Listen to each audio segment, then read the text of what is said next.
Amém. Glória a Deus. Irmãos, nós vamos dar sequência à nossa série de pregações sobre as cartas às 7 igrejas da Ásia, em Apocalipse. E hoje eu vou pedir que você abra comigo, por favor, a sua Bíblia em Apocalipse capítulo 2. Nós vamos ler os versículos 8 ao 11.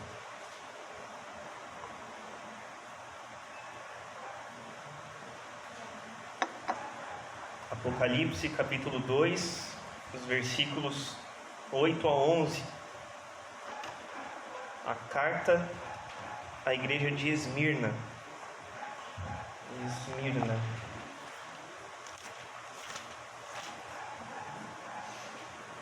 Apocalipse capítulo 2, versículos 8 ao 11. Carta à igreja de Esmirna.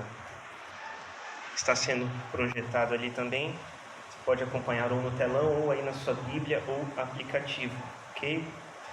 Diz assim então a palavra do Senhor: E ao anjo da igreja que está em Esmirna, escreve: Isto diz o primeiro e o último, que foi morto e reviveu. Eu sei as tuas obras, e tribulação, e pobreza, mas tu és rico. E a blasfêmia dos que se dizem judeus e não o são, mas são a sinagoga de Satanás. Nada temas das coisas que hás de padecer. Eis que o diabo lançará alguns de vós na prisão, para que sejais tentados, e tereis uma tribulação de 10 dias. Sê fiel até a morte, e dar-te-ei a coroa da vida. Quem tem ouvidos, ouça o que o Espírito diz às igrejas. O que vencer não receberá o dano da segunda morte. Vamos orar mais uma vez. Deus, nós agradecemos a Ti pela Tua palavra que está aqui diante de nós, e nós queremos, já estamos pela fé com nossos pecados perdoados, mas queremos nos colocar nesta posição agora de ouvintes, ó Pai, e pedir que o sangue de Jesus realmente nos cubra, em nome de Jesus, ó Pai, de forma que toda mentira, de que todo engano que tente penetrar nos nossos ouvidos seja cancelado, em nome de Jesus. Que penetre nos nossos ouvidos e chegue até o nosso coração tão somente as palavras de vida que vêm do Senhor, Pai.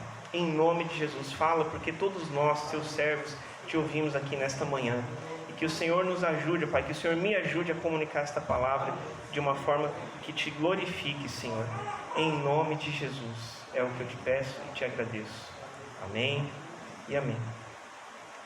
Irmãos, como eu falei, nós vamos dar sequência a esta série que nós iniciamos há 2 semanas atrás, né? Semana passada a gente trouxe uma reflexão sobre a igreja de Éfeso, a primeira carta, né? E hoje a gente vai dar uma aprofundada um pouco mais na carta à igreja de Esmirna, ok? E essa carta, se os irmãos bem observarem, ela é a mais breve de todas. Ela tem só 4 versículos, certo? E ela não recebe nenhuma repreensão por parte de Cristo, né? Ela é são 7 cartas, né, das 7 igrejas. São 2 que não recebem nenhum tipo de censura ou repreensão, no caso, né, correção. É Esmirna e Filadélfia, que vai ser a 6ª carta. A gente vai ver daqui a algumas semanas. Então, por conta disso, não tem nenhuma repreensão, nenhuma correção. E são 4 versículos, a mais curtinha. Talvez numa primeira leitura a gente pense que o conteúdo dela é simples ou que pode render pouca coisa, né? Muito pelo contrário. Isso é um grande engano. Quando eu estava preparando, estudando ela, assim, passou isso, assim, muito pelo contrário. Ela rende muito, ela é muito rica, e a gente vai tentar explorar um pouquinho ela nessa manhã. Eu quero iniciar, só chamar aqui o Gabriel, faz favor para mim. Vem cá. Eu quero iniciar falando da primeira informação que a gente leu no versículo 8, da cidade de Esmirna. Eu quero falar um pouquinho sobre a cidade, assim como eu falei de Éfeso na semana passada, explicar um pouquinho o contexto da cidade.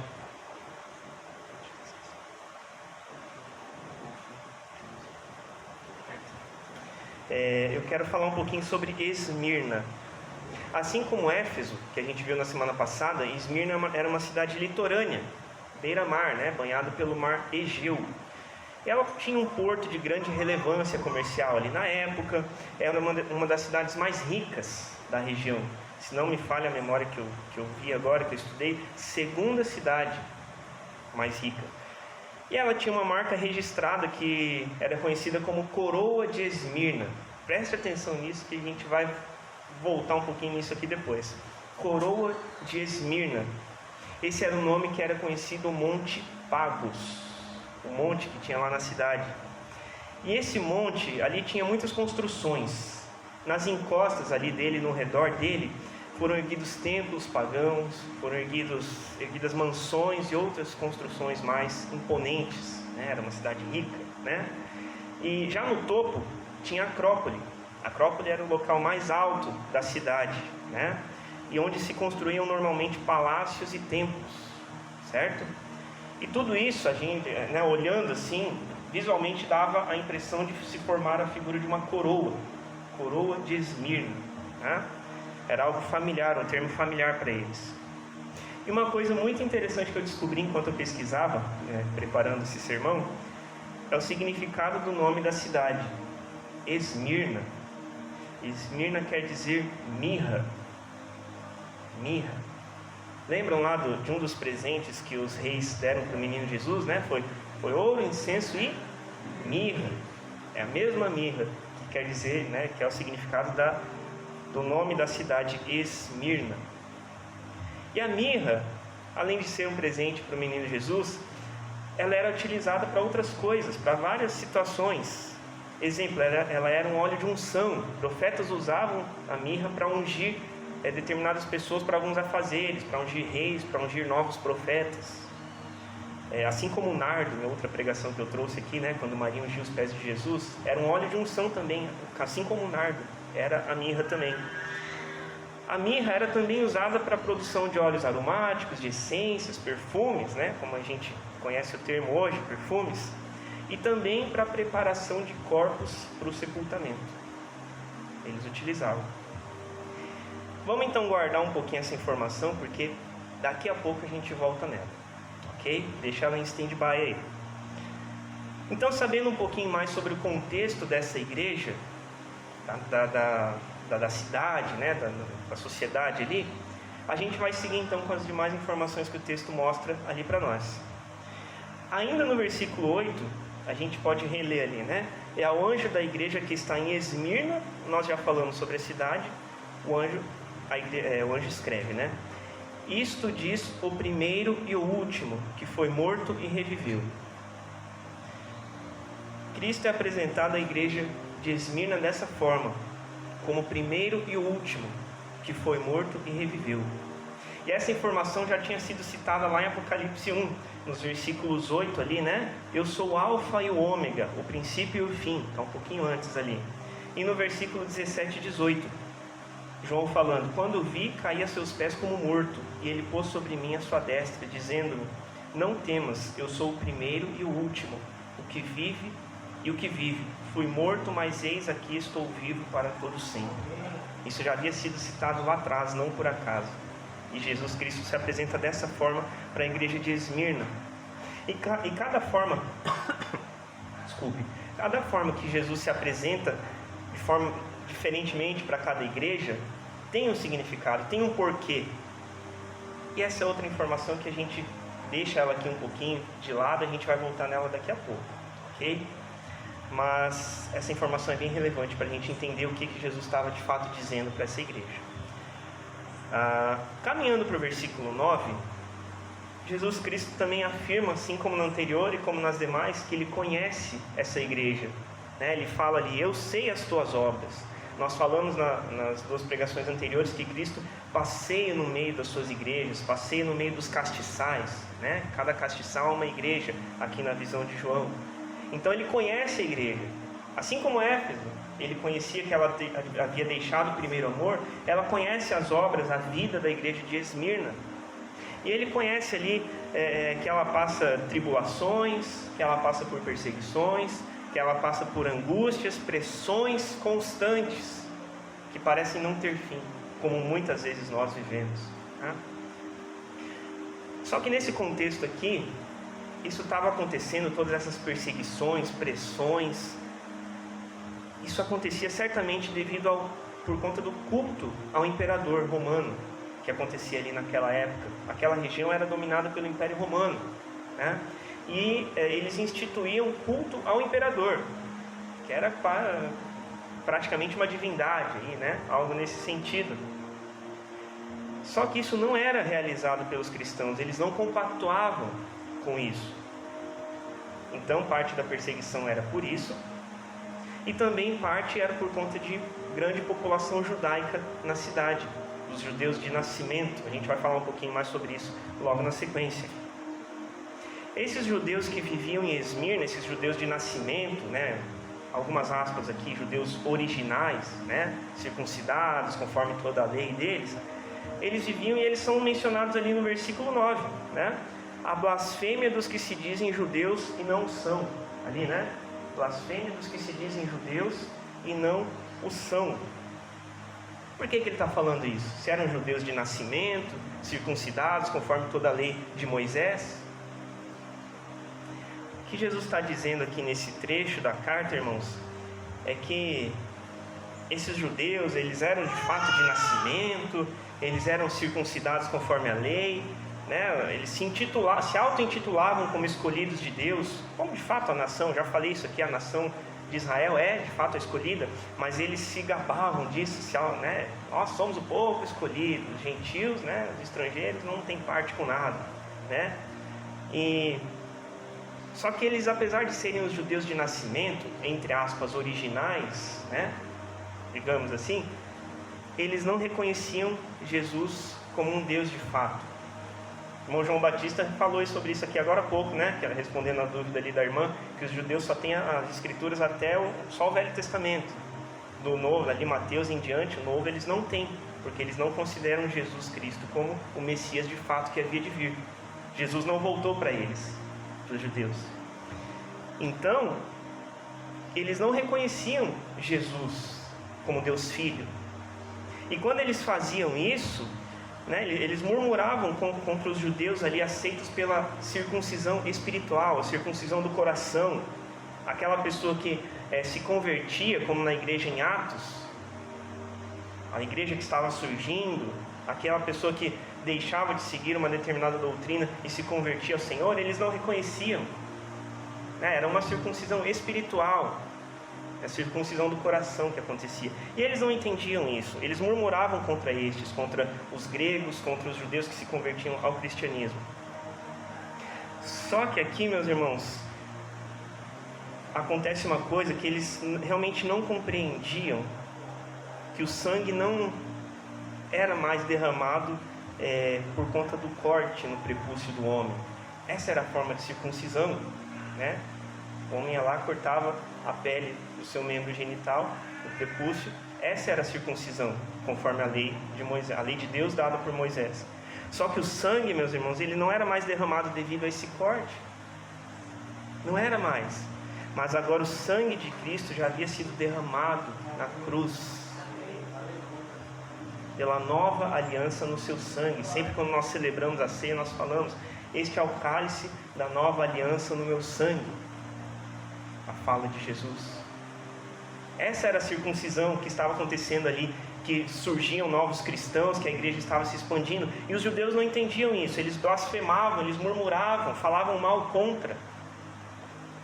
E quanto ao termo aqui, sinagoga de Satanás, né? Nós lemos ali a blasfêmia dos que se dizem judeus e não são, mas são a sinagoga de Satanás.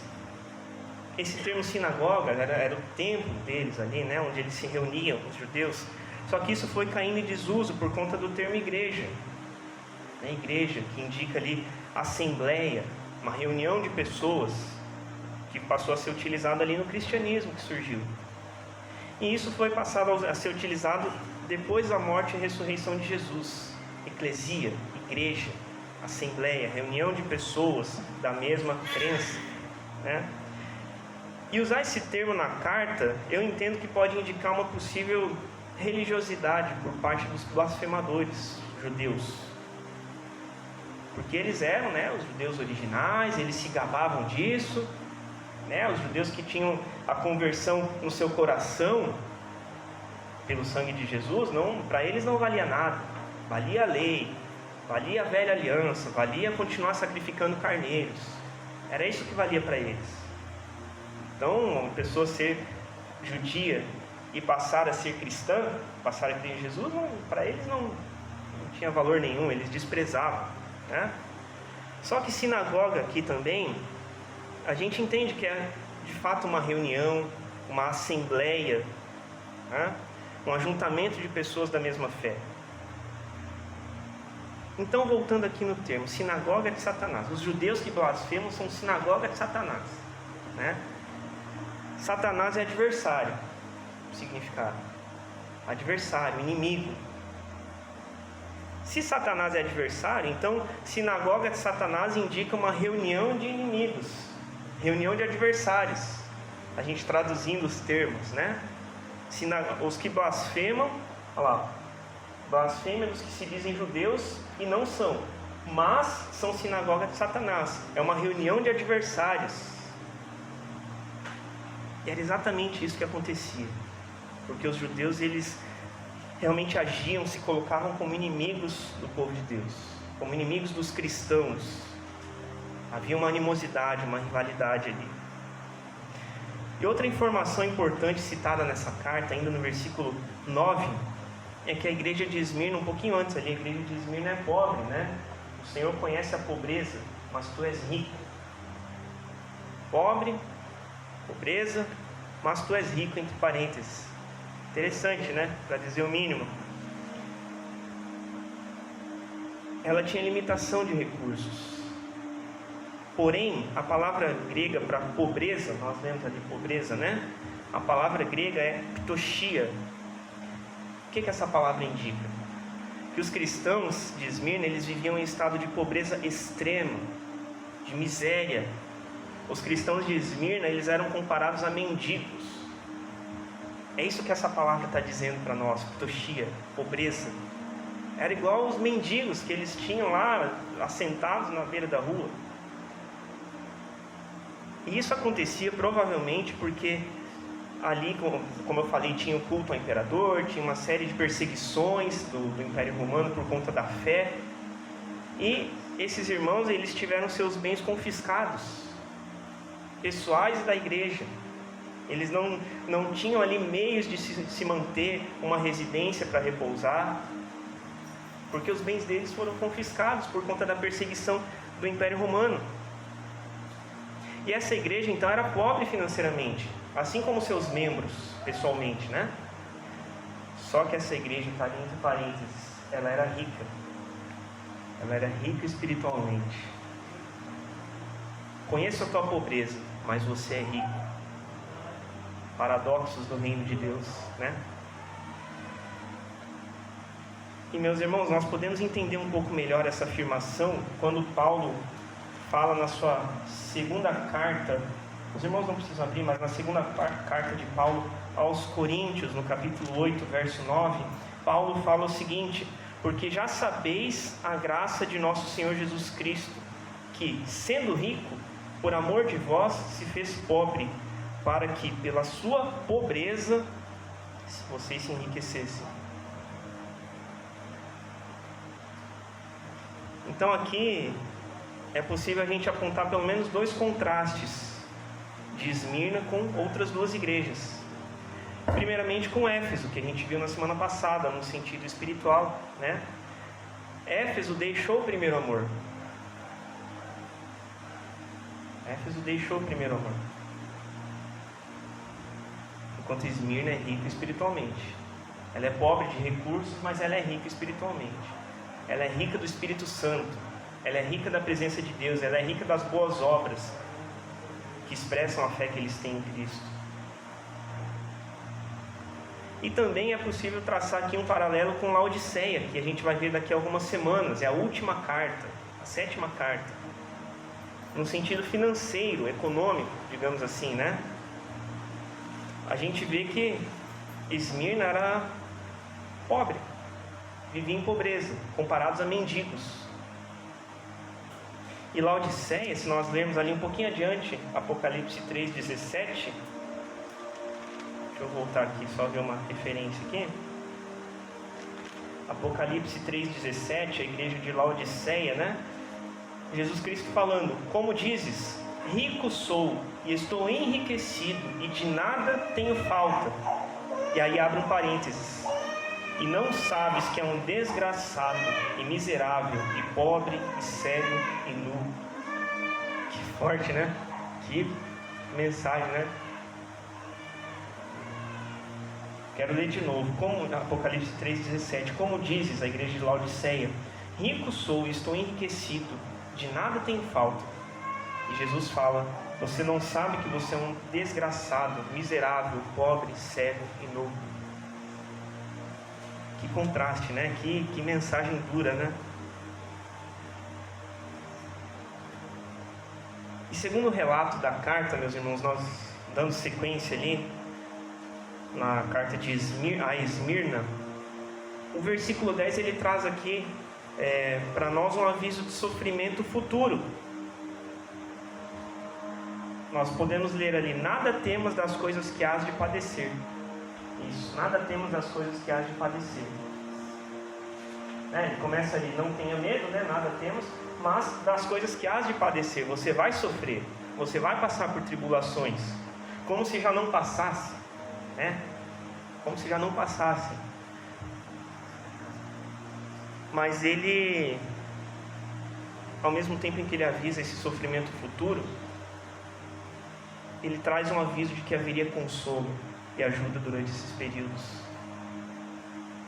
Nada temas, é a fala de Jesus aqui. Então ele está falando: igreja de Esmirna, você não precisa ter nenhum tipo de medo, você não precisa ter nenhum tipo de temor, não é necessário, porque mesmo diante dos sofrimentos que estão por vir, e eles vão vir, as coisas que hás de padecer, eles vão vir, mas você não precisa ter medo, porque eu vou estar com você.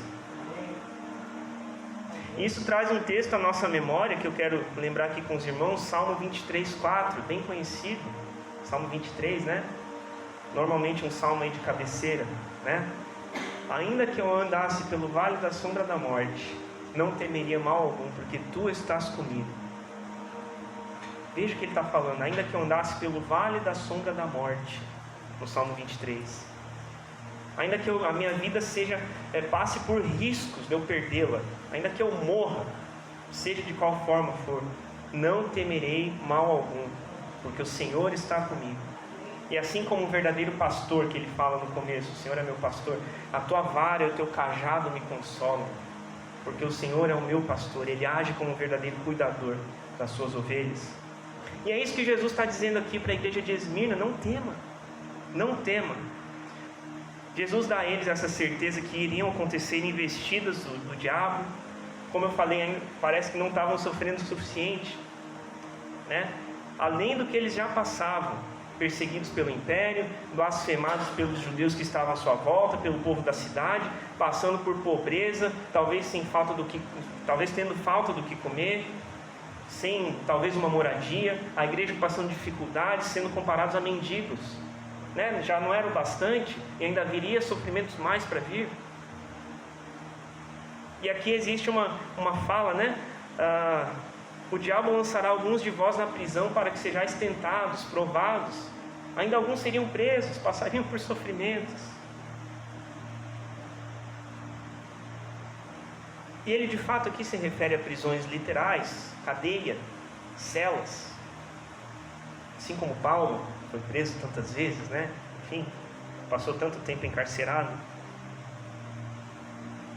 E o termo diabo, né, ele fala: eis que o diabo lançará alguns de vós na prisão. Diabo, ele significa acusador. Acusador. Satanás é adversário, diabo acusador, né? E aqui de fato, quando ele fala sobre as blasfêmias, o acusador espiritual, ele realmente se utilizou de acusadores humanos contra Cristo e sua igreja, contra aqueles que se diziam judeus, mas não são, mas eram sinagoga de Satanás. E a carta ainda fala que essa tribulação, no versículo 10, que o diabo lançaria alguns na prisão para serem tentados, e tereis uma tribulação de 10 dias.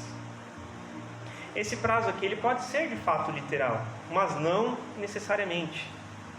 Porque tem outras ocasiões na própria Bíblia em que o prazo de 10 dias foi indicado para usar um espaço curto de tempo, mas sem uma duração exata, né? Poderia ser 10 semanas, 10 meses, 10 anos, ou enfim, ele remete a uma duração curta. Ou seja, a provação é temporária, ela não é eterna, ela não vai durar para sempre. É isso que Jesus está dizendo aqui. E em meio a essa afirmativa, ele traz uma palavra de esperança. Não parece, talvez não pareça uma primeira leitura, mas ele traz uma palavra de esperança. Ali no final do versículo 10, né? Ser fiel até a morte, e dar-te-ei a coroa da vida. Ser fiel até a morte. Ser fiel até a morte. Essa expressão aparece ali logo depois da parte em que eles ficam sabendo que eles vão ter uma tribulação de 10 dias. Interessante essa redação, né, da carta. A gente não para às vezes para pensar nisso.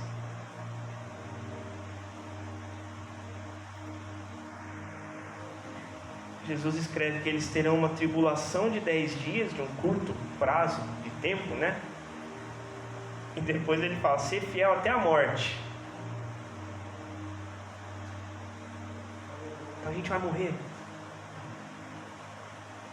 A gente vai morrer, é isso que, né? Pensando nos crentes lá de Esmirna, a gente vai morrer, é isso que Jesus está falando para nós nessa carta? Talvez. Mas ele completa a informação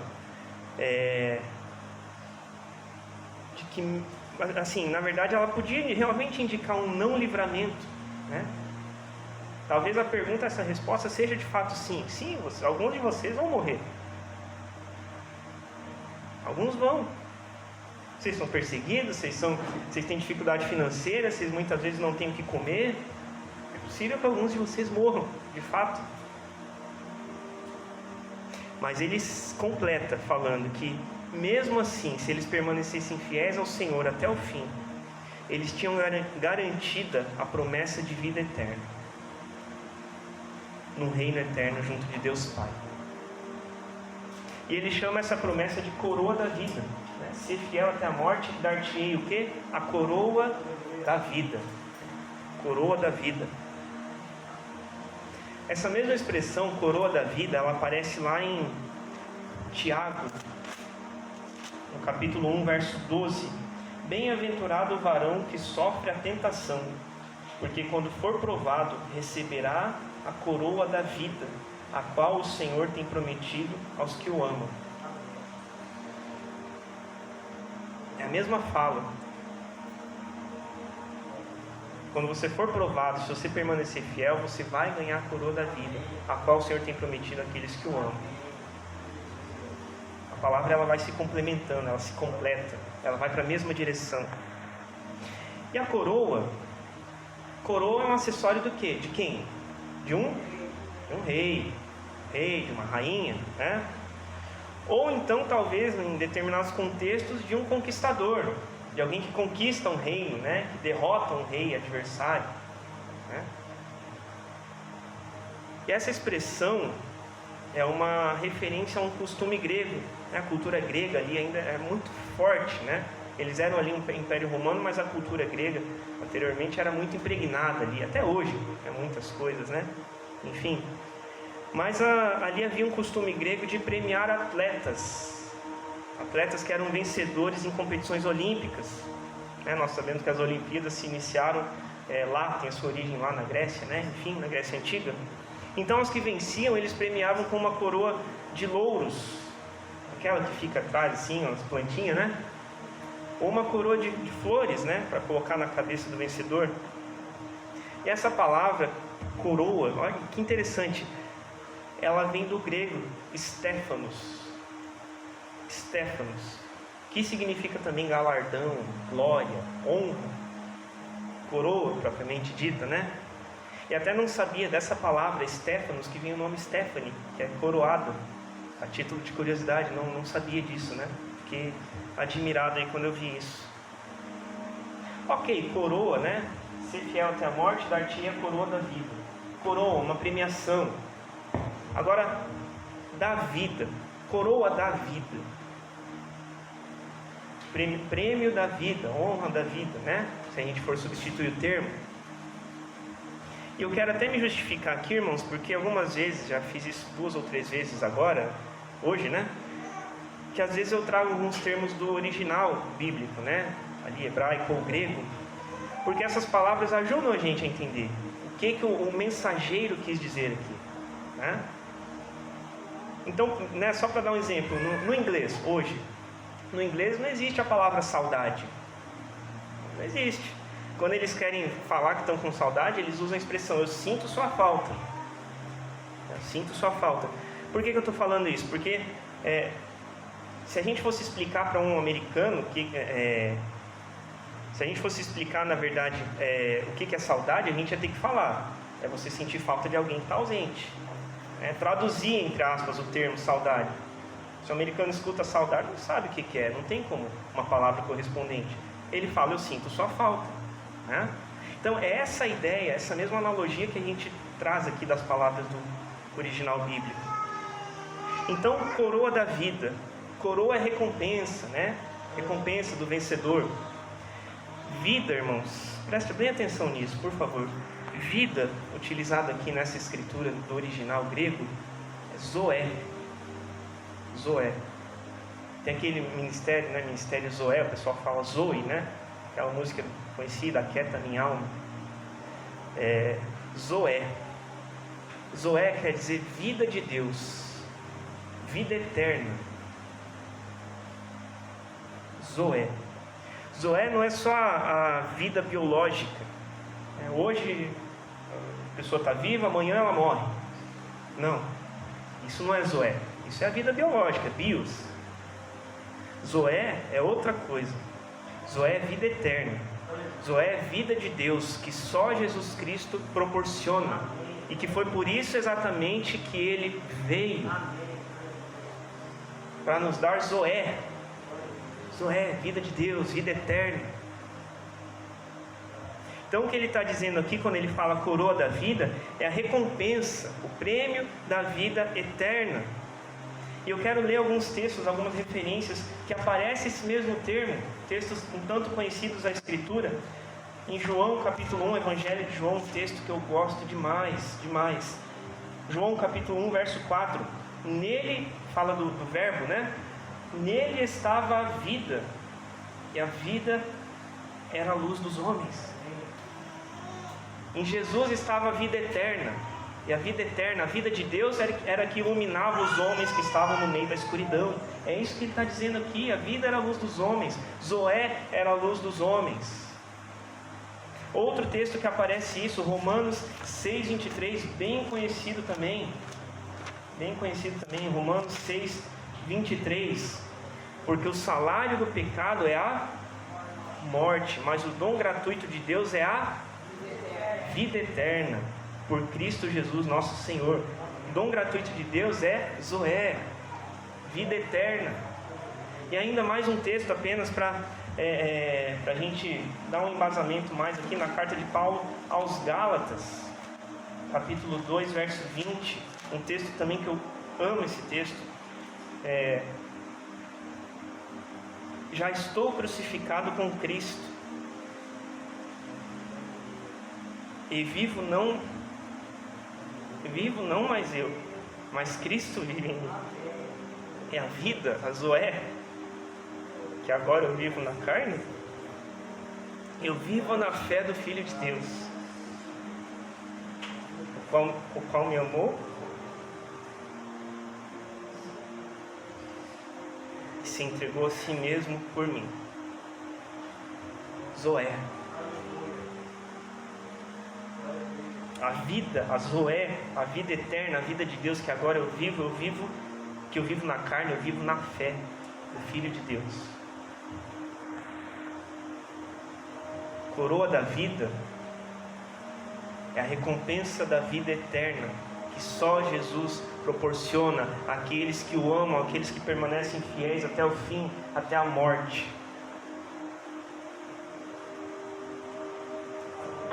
E o versículo, dando sequência aqui, versículo 11 da carta de Esmirna ali, né? Apocalipse 2, versículo 11.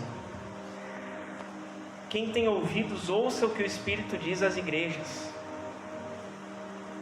O que vencer não receberá o dano da segunda morte.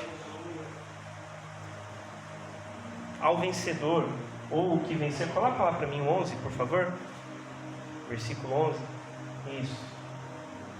11. Um antes. Obrigado. Quem tem ouvidos, ouça o que o Espírito diz às igrejas. Ou que vencer, ou ao vencedor, não receberá o dano da segunda morte. Ao vencedor. Jesus reforça aqui o mesmo exemplo anterior do esporte, que era tão familiar ali para eles, né? Da cultura grega. O competidor que ganha um prêmio como recompensa do seu desempenho. Os vencedores aqui são aqueles que permanecerem fiéis ao Senhor até o fim, que não declinarem, não olharem para trás. A gente ouve muita musiquinha lá, né? No Antigo Testamento, mas da estátua de sal, né? Da mulher de Ló. Ela olha para trás e vira estátua de sal. Felipe gosta muito dessa música. Não pode olhar para trás. Aquele que olha para trás é o quê? Perdedor. Em sentido espiritual estou falando, tá, irmãos? Por favor. Vencedor é aquele que olha para frente, que permanece fiel até o fim. Por consequência, quem olha para trás, quem não permanece fiel, não vence. Não vence. E estes que permanecerem, os vencedores, eles não receberão o dano da segunda morte. Dano da segunda morte. Eu peço que você abra, por favor, comigo, Apocalipse mesmo, mas no capítulo 20, um pouquinho para frente, quase no final do livro. Apocalipse 20, versículos 14 e 15. Apocalipse 20, versos 14 e 15, onde nós vamos ver a explicação do que é a segunda morte. Então esse texto fala assim: e a morte e o inferno foram lançados no lago de fogo. Esta é a segunda morte. É aquele que não foi achado escrito no livro da vida, foi lançado no lago de fogo. Lago de fogo. Essa é a segunda morte, a morte eterna. É o oposto do Zoé. Zoé é a vida eterna, a recompensa, a vida de Deus. A segunda morte é a morte eterna, o lago de fogo. É um claro oposto entre um e outro aqui. Então os que vencerem, os fiéis servos de Cristo, eles não irão para a morte eterna, que é o lago de fogo, e sim para a vida eterna, para Zoé. Estes vão ser agraciados com a coroa da vida, vão ser recompensados pela graça de Deus, não por esforço próprio. Bom sempre lembrar. Portanto, o cristão fiel, e que Deus encontre em nós, em nome de Jesus, esses cristãos fiéis, em cada um de nós. O cristão fiel, ele não precisa se preocupar em certa medida, né, em certo aspecto. Ele não precisa, porque a recompensa aqui é certa. E a gente percebe aqui, meus irmãos, quero chamar a atenção para isso, que inclusive a recompensa aqui é dupla. Ela é dupla. Sabe por quê? Porque ele não apenas vai deixar de passar pela segunda morte, ele não apenas vai ser livre da punição, como ele também vai receber a coroa da vida, que é o prêmio. Ele não só vai deixar de ser punido, como ele vai ganhar um prêmio, livramento e recompensa. É um prêmio duplo, né? E a promessa de Jesus à igreja de Esmirna, que ele fala aqui nesse versículo, né? Apocalipse 2:11, o que vencer não receberá o dano da segunda morte. ela pode ser comparada com uma fala do apóstolo Paulo. Eu peço que você também abra a palavra comigo lá em Romanos, capítulo 8. Romanos, capítulo 8. Texto também bem conhecido. Romanos 8, do 35 ao 39. Os 5 últimos versículos ali de Romanos 8. Romanos 8, capítulo 8, versículos 35 ao 39. Paulo fala o seguinte, e olha só um parênteses aqui, né? Paulo está falando para qual igreja? De Roma, capital do império, né? Onde havia toda aquela perseguição. É para eles que Paulo está falando. E ele fala assim, versículo 35: quem nos separará do amor de Cristo? A tribulação, ou a angústia, ou a perseguição, ou a fome, ou a nudez, ou o perigo, ou a espada? Como está escrito: por amor de ti somos entregues à morte todo o dia, fomos reputados como ovelhas para o matadouro. Mas em todas estas coisas somos mais do que vencedores por aquele que nos amou. Verso 38: porque estou certo de que nem a morte, nem a vida, nem os anjos, nem os principados, nem as potestades, nem o presente, nem o porvir, nem a altura, nem a profundidade e nem alguma outra criatura poderá nos separar do amor de Deus que está em Cristo Jesus, nosso Senhor.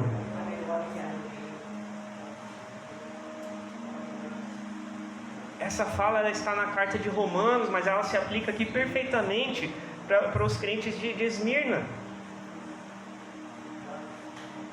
Perfeitamente, ou seja, menos que os crentes de Esmirna sofressem, que eles fossem presos, como já estavam sendo, mesmo que eles fossem açoitados, que eles fossem torturados, jogados na miséria, que eles fossem maltratados, martirizados, que eles não tivessem moradia, que eles perdessem os seus entes queridos, que eles perdessem todas as suas finanças, os seus bens que já estavam sendo confiscados pelo império.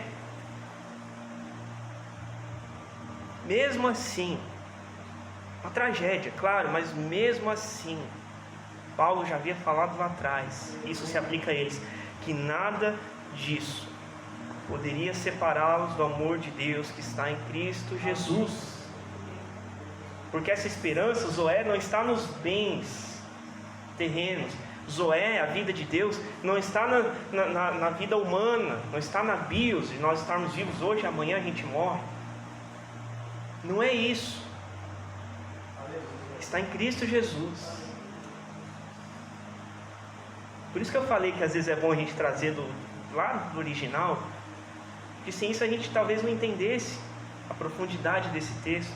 São 4 versículos, mas olha a profundidade que Deus fala conosco através disso. E nada disso, nada dessas situações poderia separar estes irmãos em Cristo, de Cristo, do amor de Deus que está em Cristo Jesus, porque eles eram vencedores por meio do próprio Jesus. E é sempre bom lembrar que isso se aplica, isso é para nós. Isso não é só para Esmirna, isso não é só para Éfeso, para Roma, para, sei lá, tinha tantas cidades. Isso é para Curitiba, isso é para Ebenezer, é para 1º de Curitiba, para 2ª, para São José, para Pontal do Paraná, para Guaratuba. Isso é para nós, para a Igreja de Cristo. É preciso deixar isso claro.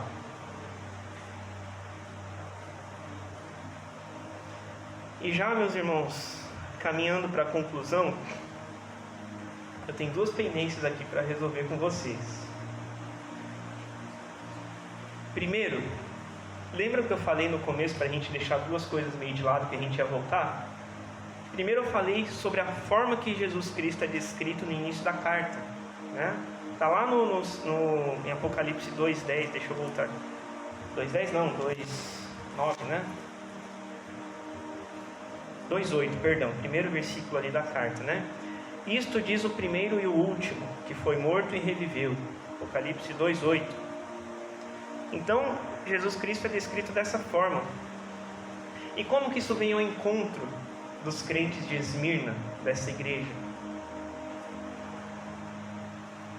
Pois bem, meus irmãos, Jesus ele se apresenta assim, porque dessa forma os membros da igreja poderiam se identificar com a sua figura. Porque ele mesmo também sofreu perseguição, ele mesmo sofreu tribulações, ele mesmo chorou amargamente, pouco antes ali de ser entregue nas mãos dos judeus para ser crucificado. Ele mesmo foi pregado numa cruz, ele mesmo morreu. Lembra, ser fiel até a morte. Ser fiel até a morte era a mensagem para Esmirna. Jesus Cristo mesmo passou pela morte, provou da morte física, carnal. Então tinha uma identificação. E Jesus conhece, a palavra fala que Jesus conhece aquilo que nós padecemos, todos os nossos sofrimentos carnais, porque Ele mesmo passou. E Ele estava aqui mostrando empatia com essa igreja. E a declaração, meus irmãos, para que a igreja de Esmirna não tenha medo, nada temas das provações e dos sofrimentos que vocês vão de padecer. Essa afirmação, para que eles não tivessem medo, nenhum tipo de medo, ela ganha força justamente no fato de que Jesus não só morreu, mas ressuscitou.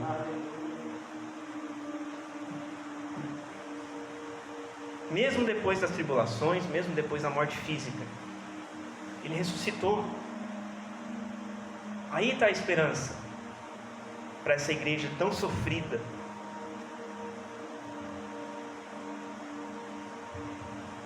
E Ele lembra que Ele é o primeiro e o último, onde tudo começa e onde tudo termina. Ele é o alfa e o ômega, as letras, né? Lembra que eu falei? Alfa e ômega, primeira e última letra do alfabeto grego, algo familiar para eles. Ele era o primeiro e o último, aquele onde a vida começa e aquele onde a vida termina, mas termina na vida eterna, para aqueles que o amam, para aqueles que são os vencedores, que permanecem fiéis. Então esse é o porquê de Jesus se apresentar dessa forma, como o primeiro e o último, que foi morto e reviveu.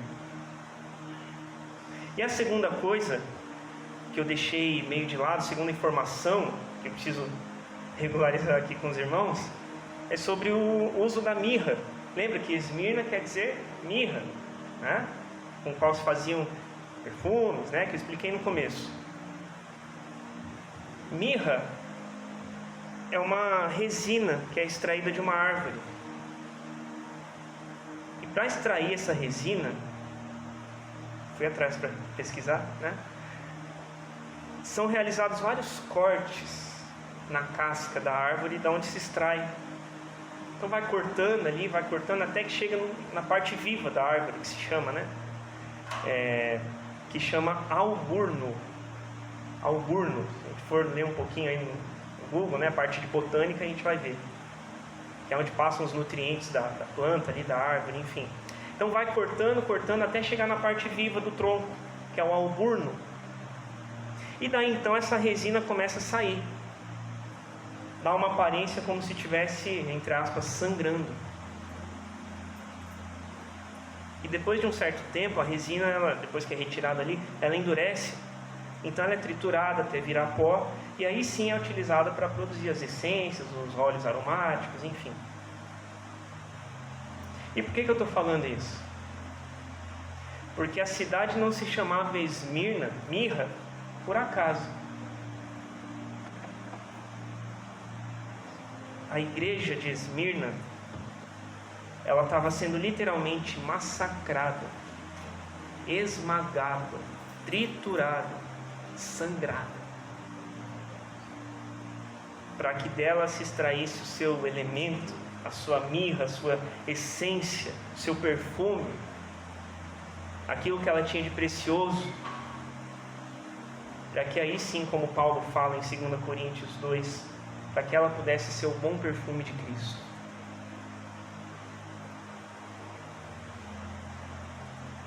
Às vezes tem alguns detalhezinhos assim, mas não é nada por acaso. Não é nada por acaso na palavra de Deus. ela tem um propósito. Tudo tem um propósito na Escritura do Senhor. E de fato, eu falei que já estava concluindo, de fato agora, como essa palavra se aplica para nós hoje? Aqui ela era para Esmirna, ok, muito bem, né? Mas eu falei agora há pouco que isso é para Curitiba, isso é para São José, isso é para Guaratuba, isso é para Antonina, isso é para a Igreja de Cristo. Como isso se aplica para nós, Ebenezer, hoje? A gente está passando por tribulações, talvez até problemas financeiros, tal, né, igual a igreja, não digo igual, mas assim como a igreja de Esmirna passava.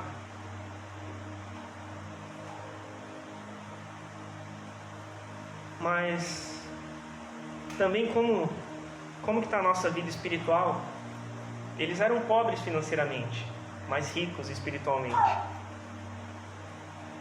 E a gente, muitas vezes, de repente, em meio a uma pobreza, em meio a uma dificuldade, em meio a uma tribulação, nós somos ricos, espiritualmente falando?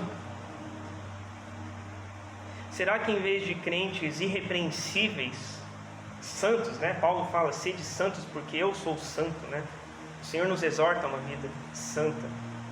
E será que em vez de crentes irrepreensíveis, a gente não tem sido uma sinagoga de Satanás? Uma reunião de acusadores?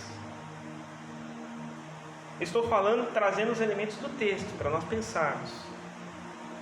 Não estou falando algo dele, é para nós pensarmos, a palavra é para nós. Ou então, o que tem nos causado medo hoje? A igreja estava passando por uma série de situações, de pressões, de dificuldades, e vem o Senhor Jesus e fala, nada temas.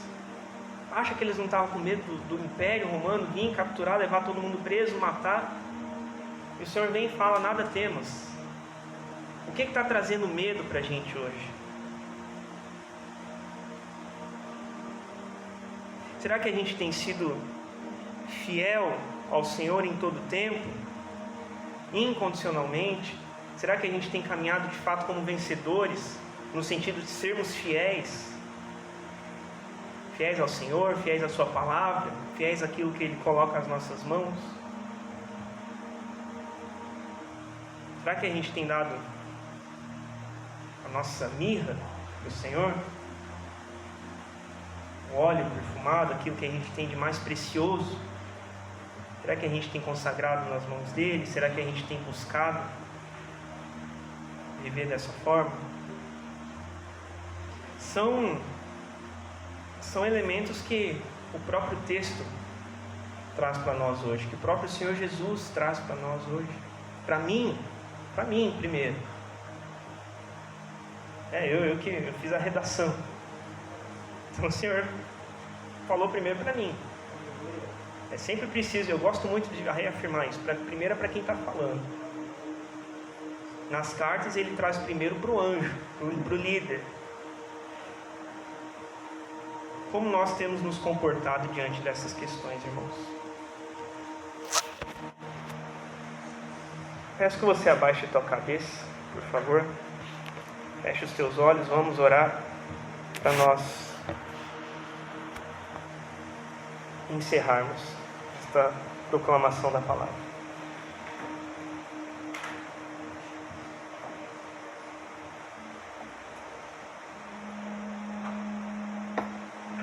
Senhor, nós estamos diante do Senhor agora. Creio, Senhor, que sendo ministrados por Ti, ó Pai,